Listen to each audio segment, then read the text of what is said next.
the knowledge which we have gained so far about machine learning, and on the basis of that knowledge, we can now say that humans can supply rules to logical reasoning programs, right? Because if we compare machines with the humans, we can say that humans can supply rules to logical reasoning programs. Another way is to impart the ability of constructing rules to machines themselves, right? Because if we want our machines to think like humans, then we need to find a way through which we can impart the ability of constructing rules to machines themselves, because our brain or the human system also works on logical reasoning, and we supply rules to those logical reasoning, and basis of that we make different decisions and we make different identifications.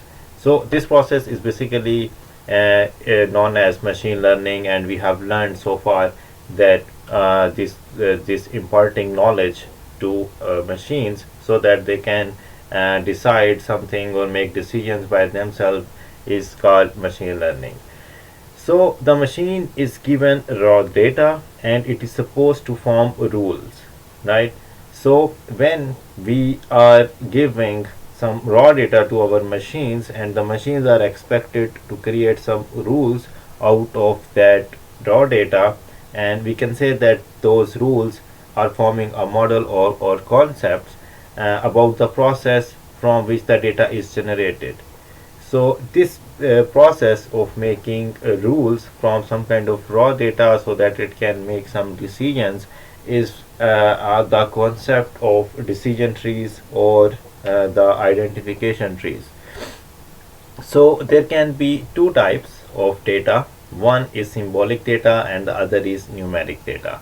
And the model, the machine learning model, which is based on symbolic data, is sometimes called as symbolic machine learning, and the data which is used, which the algorithm which uses numeric data, it is known as numeric machine learning. So this was the basic background of our decision tree process, because in decision trees we want the machine or algorithm to make decisions based on some rules, based on some logic, and those rules should be extracted from that logic. So these decision trees, these are most widely used machine learning models, and they are used in a large number of applications. It is a method that induces concepts from examples, and the learning is supervised, because in decision trees we have a desired output class, and we try to train the decision tree on the basis of that output class. So you can say that in decision tree works under the supervised learning category, in which the classes or categories of the data instances are known, right? So for the training samples we already know the output class or the category for which different sample belongs to, and thus it falls under the supervised learning domain.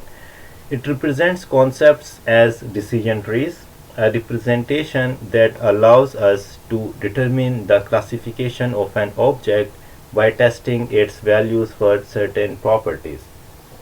So in decision trees we can say that decision tree is a concept, and this decision tree is a representation that allows us to figure out or determine the classification of an object, because we are trying to make a classification for an object. We are trying to figure out that to which class this particular object belongs to, and for this purpose we are testing different values for certain properties so that we can classify an unknown object.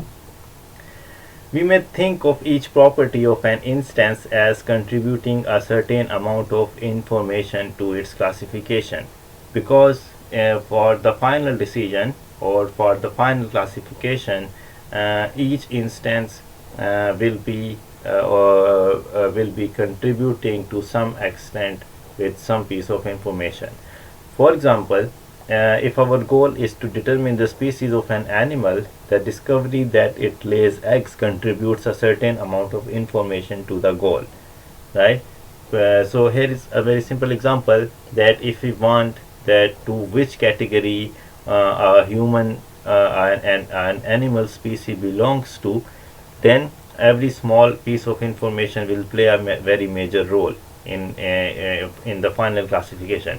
For example, if we know that that specific species of animal lays eggs, then it can help us to form a final classification. So this was the basic concept of a decision tree, that we try to gather small useful pieces of information, and with those small pieces of information we try to make a final decision. So let's understand the identification tree or decision tree from a simple example, that how we can make trees from raw data. So in this example you can see that we have some information given about some individuals, and this is some kind of raw data that we have for this problem. So you can see that we have a number of individuals, and the first column of this table represents the name of those individuals. The second column represents that whether the hair of this individual is blonde, it's red, or it's brown, right? So each individual can have an hair color of brown, blonde, or red. The third column here represents the height of the individual. So each individual can be an average height, he can be tall, or he or she can be short as well. The fourth column represents the weight of each individual. Each individual can be heavy, light, or with an average weight. And we have another attribute of for each individual is that whether he or she uses a lotion or not, right? And all this information can result that whether if a person is sunburned or not sunburned. So we can say that this output column is the output class of each individual, and we can use these attributes and this output class or the known labels for these attributes in order to make our decision trees.